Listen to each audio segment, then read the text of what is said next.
रुपया गिनते गिनते हांफने लगी 3 दर्जन मशीनें। अब तक 225 करोड़ जब्त। बीजेपी बोली टॉप कांग्रेस लीडरशिप तक है नोटों का कनेक्शन। झारखंड से कांग्रेस के राज्यसभा सांसद धीरज प्रसाद साहू के घर पर मिली बेहिसाब नकदी का मामला लगातार सुर्खियों में बना हुआ है।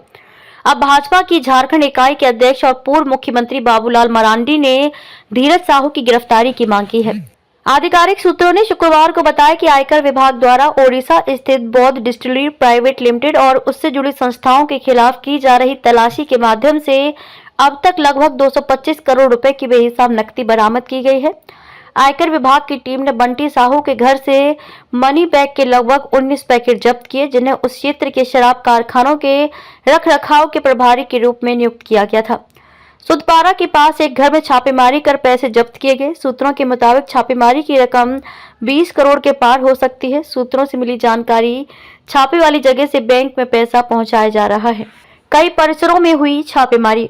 आयकर विभाग द्वारा 3 दर्जन गिनती मशीनें नोटों की गिनती कर रही है। सूत्रों ने बताया चूंकि मशीनें सीमित क्षमता की हैं, इसलिए गिनती धीमी गति से चल रही है। साहू से उनका पक्ष जानने के लिए संपर्क नहीं किया जा सका। अधिकारियों ने कहा कि अलमारियों में छिपाएगी 200 करोड़ रुपए की नकदी ओडिशा के बोलांगीर जिले में डिस्टिलरी समूह के परिसर से बरामद की गई, जबकि शेष राशि ओडिशा के संबलपुर और सुंदरगढ़, झारखंड के बोकारो और रांची तथा कोलकाता जैसे अन्य जगहों से बरामद की गई।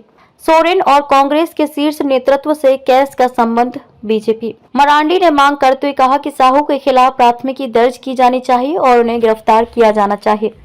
इस बात पर जोर देते हुए कि इतनी बड़ी नकदी बरामदगी हुई है, उन्होंने मामले की गहन जांच की मांग की और आरोप लगाया कि नकदी का मामला शीर्ष कांग्रेस नेतृत्व के साथ साथ झारखंड के मुख्यमंत्री हेमंत सोरेन से जुड़ा हुआ है। उन्होंने कहा कि ये पैसा गरीबों की गाढ़ी कमाई का है, शराब घोटाले का है, जिसके संकलनकर्ता भी झारखंड के हैं। उन्होंने कहा कि प्रदेश भाजपा जनता के पैसे की हो रही लूट कतई बर्दाश्त नहीं करेगी और सदन से लेकर सड़क तक इस मुद्दे को उठाएगी। पीएम मोदी ने किया एक्स पर पोस्ट। एक्स पर एक पोस्ट में प्रधानमंत्री नरेंद्र मोदी ने विपक्षी पार्टी पर हमला करते हुए कथित तौर पर साहू से जुड़े एक व्यापारिक समूह के विभिन्न स्थानों से आईटी विभाग द्वारा 200 करोड़ रुपए नकद बरामद करने के बारे में एक समाचार रिपोर्ट को शेयर किया था। उन्होंने एक पोस्ट में कहा कि देशवासियों को नोटों के इन ढेरों को देखना चाहिए और फिर इसके कांग्रेस नेताओं की ईमानदारी के भाषणों को सुनना चाहिए। लोगों से लूटा गया एक एक पैसा वापस करना होगा, ये मोदी की गारंटी है। दरअसल धीरज प्रसाद साहू राजनीति में भी बड़ा नाम है। धीरज साहू तीसरी राज्यसभा सांसद बने हैं।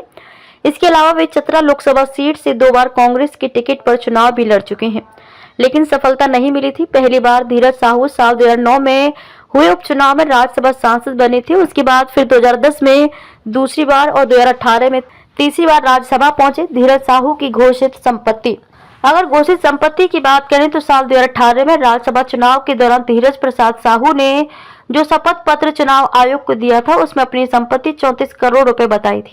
उन्होंने खुद पर 2 करोड़ 36 लाख रुपए का कर्ज भी घोषित किया था, जबकि वित्त वर्ष 2016 और 17 के इनकम टैक्स रिटर्न में उन्होंने अपनी आमदनी 1 करोड़ रुपए से अधिक बताई थी।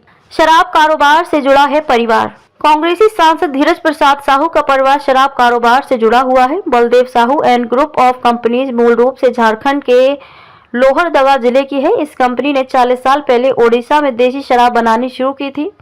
कंपनी की बौद्ध डिस्टिलरी प्राइवेट लिमिटेड VDPL की साझेदारी फर्म है। इसी कंपनी की Baldev Sahu infra private limited, quality bottlers private limited और किशोर प्रसाद विजय प्रसाद बेवरेज प्राइवेट लिमिटेड भी है।